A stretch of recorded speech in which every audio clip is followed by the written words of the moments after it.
Hablaremos de Francia en 1848, la caída del régimen de Luis Felipe y las elecciones que se produjeron luego del golpe de Estado. Luis Felipe era un rey hijo de Felipe Igualdad, aquel que en definitiva fue un regicida en cierto modo, a pesar de ser él perteneciente a una familia real, de algún modo permitió la ejecución. Sí, claro, absolutamente, y además se lo condenó por eso, se lo notó desde las buenas familias. De Luis, ¿no? Bueno, este era el hijo, Luis Felipe, un rey de aspecto un poco desgraciado, ¿no? Decían que tenía una cabeza como una pera, así lo dibujaban los caricaturistas de los diarios. Pues les gustaba a aquellos mismos caricaturistas o periodistas decir o inventar que se le caían los pantalones. Esos inventos son siempre muy eficaces, sobre todo. ¿no? Bueno, lo cierto es que aquel régimen era un régimen bastante corrupto o escandaloso, quizá más que corrupto. Había algunos escándalos que rodeaban la corte del rey, que sucedieron poco antes de la revolución de 1848. Citaré algunos. Dos pares de Francia, por ejemplo, Monsieur Test y el señor Cuviers, fueron descubiertos en desfalcos y actos de corrupción muy evidentes. Bueno, claro, eso no basta para hacer caer régimen alguno, pero suman. El conde Mortier parece que trató de matar a su mujer, la tiró al río en un día de invierno. Y yo que la tiré al río creyendo que era mozuela. Pero la señora pudo cruzar a la otra orilla, era una buena nadadora, ¿no? No solo era una buena nadadora, sino una mujer astuta, porque si hubiera nadado hacia la misma orilla, a donde estaba el conde Mortier, bueno, corría el riesgo de que Mortier la arrojase nuevamente, ¿no? Pienso ahora en la mamá de Nerón, que navegaba en un lago, en su barca, y llegaron los esbirros de su hijo, que había tenido la idea de matar a su madre, ¿no? Era Nerón, después de todo. Y entonces, pues la tiraron al agua, imagínense. Y esta mujer nadó, estaba en el medio de un lago, ¿no? Y nadó hasta la orilla y se salvó nadando, como se dice vulgarmente, y no pudieron matarla. Después la mataron igual. Me parece recordar que su hijo mandó a otros esbirros, o quizá los mismos, armados con lanzas o espadas, y esta señora Agripina, por cierto,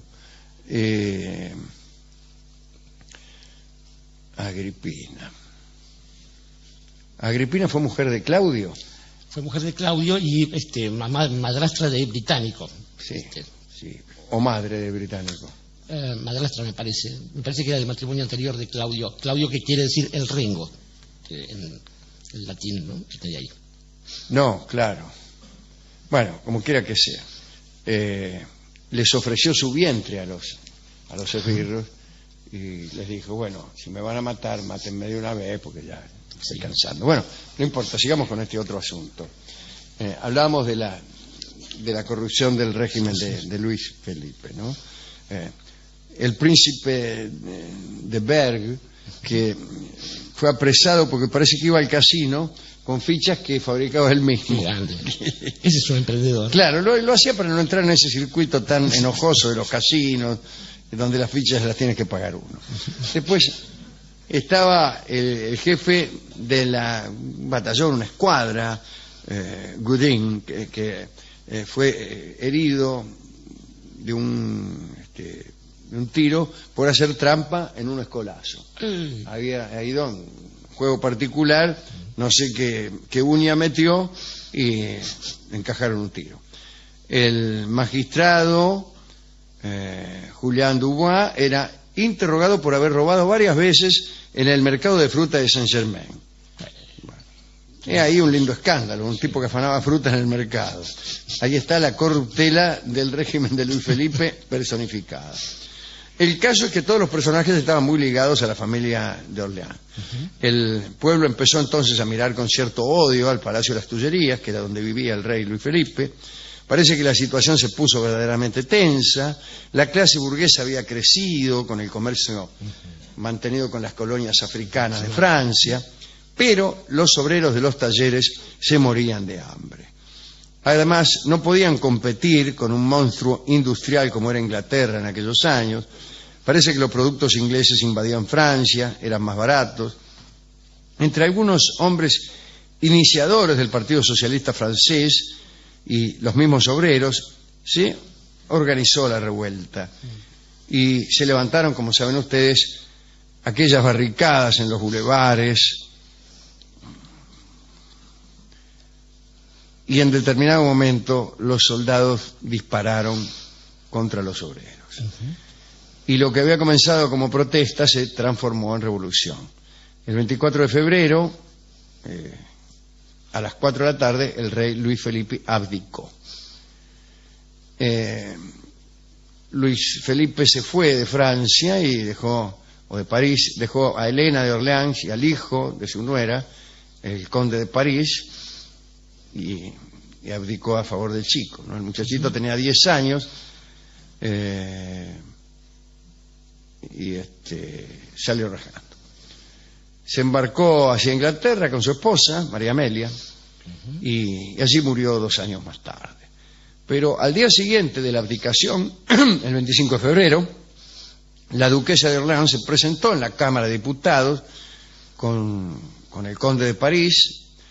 Y al principio todo iba fenómeno, la asamblea continuaba sin tomarse demasiado en serio la revolución. Los diputados ahí reciben al chico con aplausos. Ahí el presidente Dupont se inclinó respetuosamente para saludarla. Ya quiso proclamar al chico, al conde de París, el rey de los franceses. Y en ese mismo momento apareció un grupo de revolucionarios. Entraron unos tipos, empezaron a gritar abajo la regencia, viva la república, y todo se convirtió en un caos. El chico fue tomado del cuello por un tipo que lo quería ahorcar. Bueno, un guardia pudo liberarlo, se lo devolvió a su madre y la madre salió rajada. Claro. Bueno, todos rajados, ¿no? 2 horas después el pueblo saqueó las Tullerías. El 26 de febrero se proclamó la república. Se constituyó un gobierno provisional bajo la presidencia de Dupont de l'Eure y una de las primeras medidas fue la institucionalización del sufragio libre. Libre y secreto, voto libre y secreto, pero solo para los hombres, muchachos, ¿eh? Solo para los hombres. Al comenzar el periodo electoral, las paredes de Francia, estamos hablando de 1848, se cubrieron con carteles escritos en un estilo muy llamativo de propaganda política. Propaganda política. Y tengo aquí los textos de algunos carteles. Son auténticos. No se parecen mucho a los actuales, ¿eh? Uno dice: ciudadano, animado por algunos patriotas sinceros, vengo a ofrecer a mi patria mi inteligencia, mi corazón y mi brazo. ¿Seré digno de vuestro sufragio? Esto es algo que vosotros mismos debéis resolver. Lo firmaba Luis Lagomancino, o Lagomancino, sería, ¿no? Que era del partido Lamartine. Después había muchos, ¿no? Claro. Que se hacían los humildes. Este me gusta. Aceptaré con toda humildad y con extrema desconfianza de mí mismo el difícil y soberano mandato con que tengáis a bien honrarme. Oh, qué bueno, ¿no?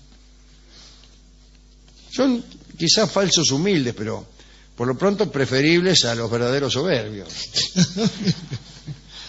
Un mal menor, sí. Y este texto que hemos leído lo firmaba nada menos que nuestro amigo Luis Napoleón, que desde luego estaba muy lejos de ser humilde, no hay que reconocerlo. Ahí estaba financiando la campaña y todos los movimientos de Luis Napoleón, la hermosa señorita Howard, Miss Howard, que pagó la campaña, pagó a los mejores dibujantes, autores de canciones, redactores. Bueno. pero también viajes, huidas de cárceles en la historia previa de Luis Napoleón.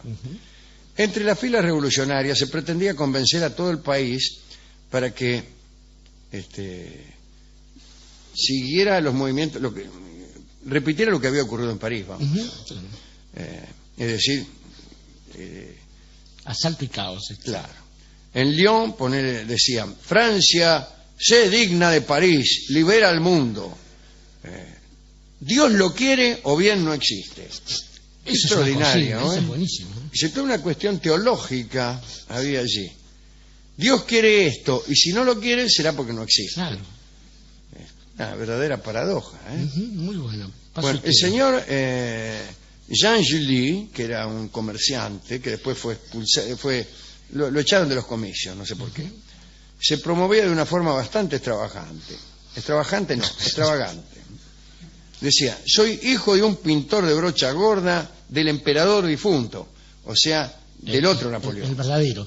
Sí, se refería a Napoleón I. Napoleón Bonaparte. Y dice: me presento hoy con una superioridad viril más fuerte que nunca. Extraordinario. Estaba en celo. Superioridad viril. ¿Cómo sería el afiche, no? Es un inciso extraordinario. Sí. Buenas tardes.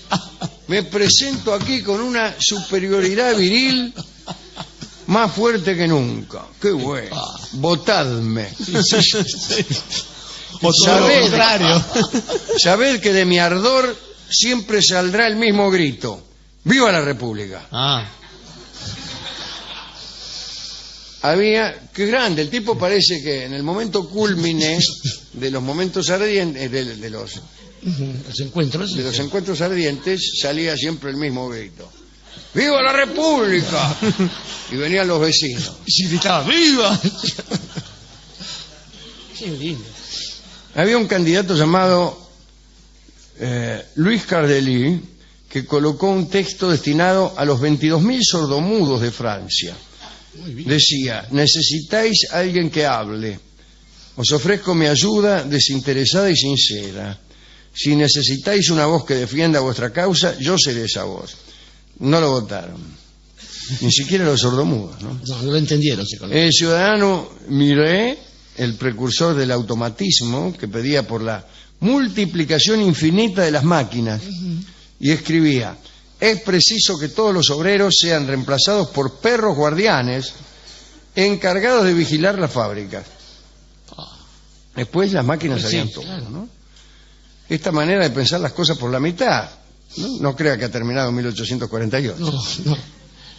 Bueno, y vinieron las elecciones. Tenemos acá incluso los resultados a ver. de las elecciones boca de urna, sí. de 1848.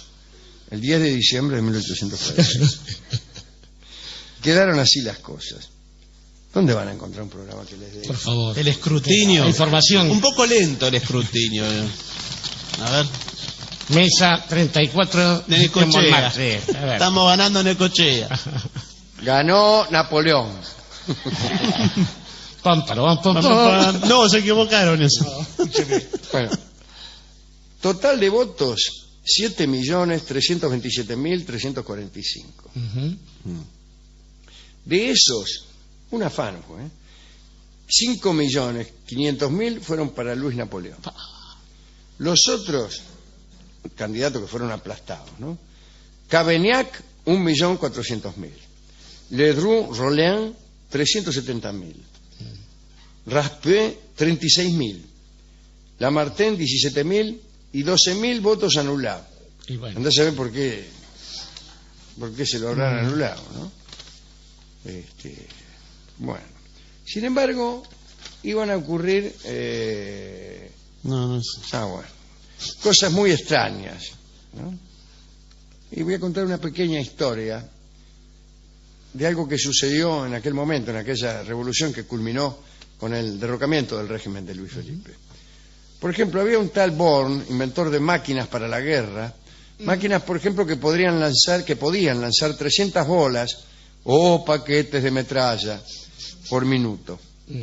Bueno, este Born convocó a las ciudadanas de París a alistarse en un nuevo regimiento llamado las Vesuvianas. Epa. Las Vesuvianas. Sí, señor. Acá lo habían escrito con B larga todas las veces.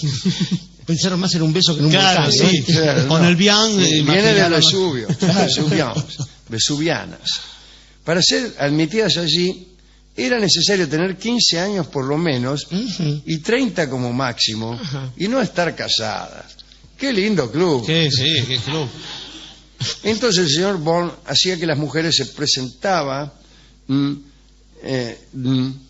la calle, en la calle de Saint Napoleón y él las elegía.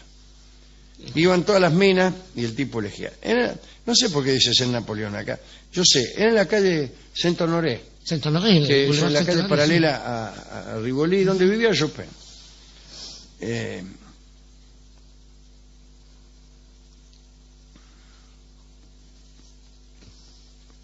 Que murió ese mismo año. Tengo una más para ese año que ahora le voy a contar. Y para ese día que nombró usted, es curioso, ¿eh? Estas coincidencias, Mire, sí.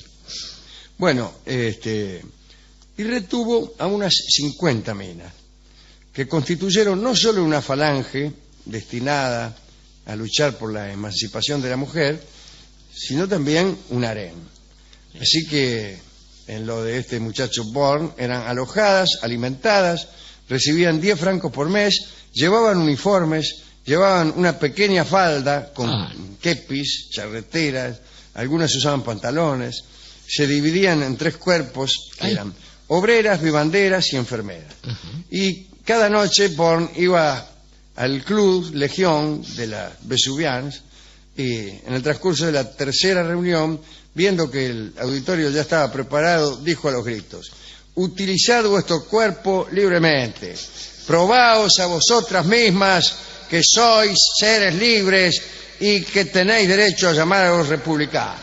Y allí las minas empezaron a hacer lo que querían. Sí, Y nunca hicieron otra cosa que atender ahí en el club, Vesuvian. que fue una maravilla de orgías Para eso querían la democracia. y ¿ves? de momentos no políticos, pero que ayudaron muchísimo. Pero ¿cómo?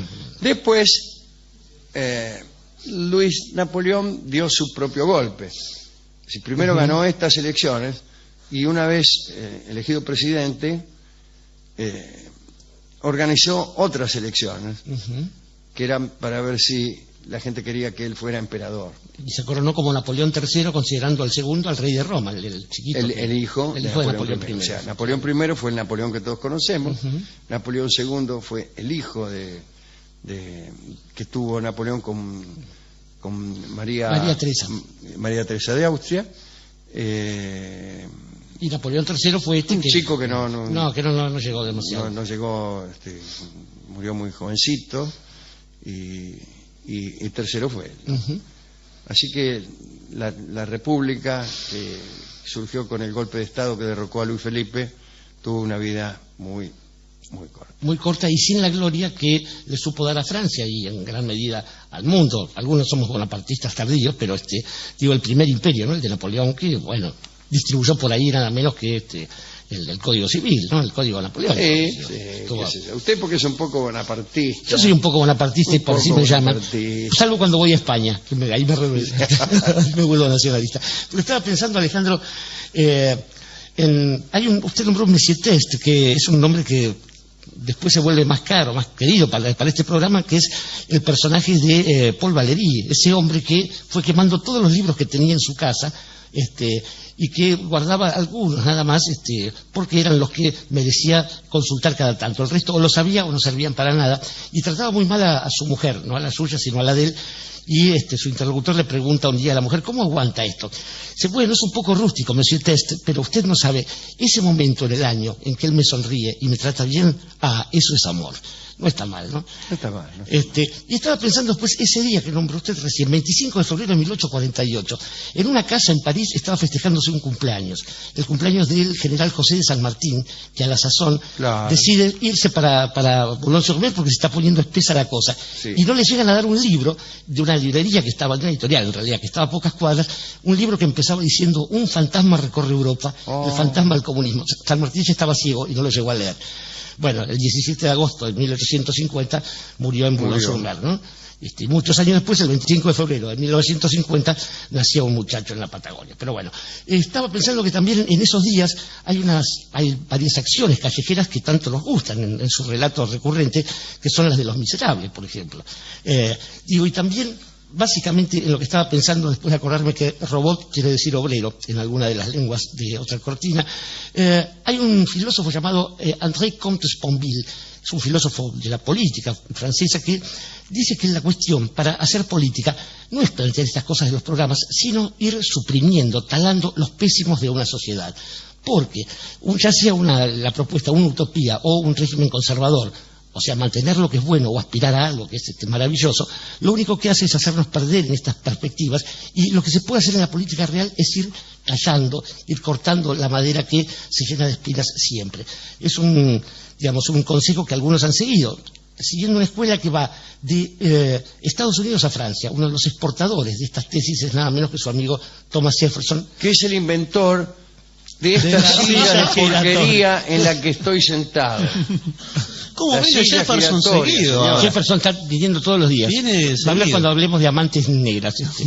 Bueno, y finalmente lo que quería decir de todo esto, Alejandro, es que hay una serie de gestos de imitación, que son los que critica Comte-Sponville, en los políticos, que toman un modelo de algún lado y lo reproducen en su propia casa. Y esto no está bien, porque el modelo, si no se adapta, no sirve.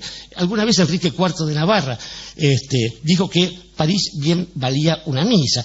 Y esto hace que algunos hayan pensado después que haciendo una misa podían salir de la iglesia y entregarle a su sociedad las mismas bellezas que uno puede encontrar en cualquier mañanita de Montmartre.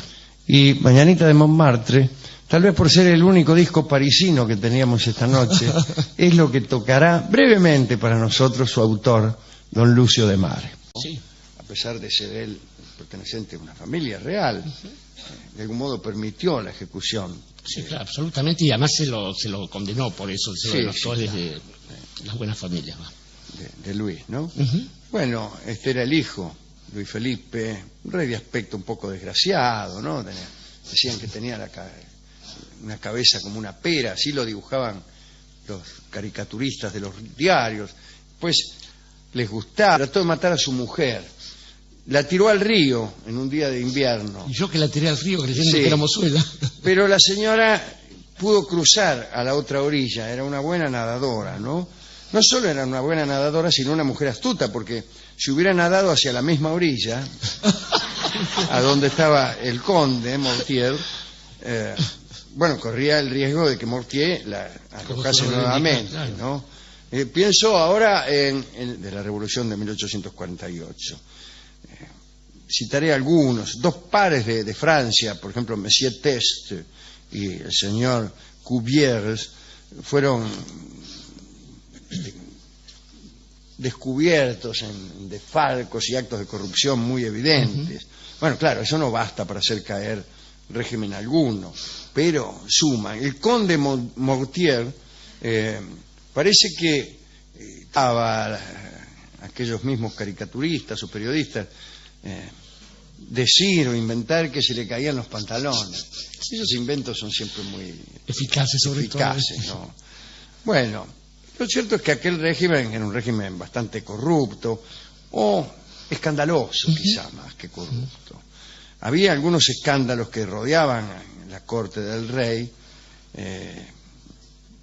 que sucedieron poco antes de... Hablaremos de Francia en 1848, la caída del régimen de Luis Felipe y las elecciones que se produjeron luego del golpe de Estado.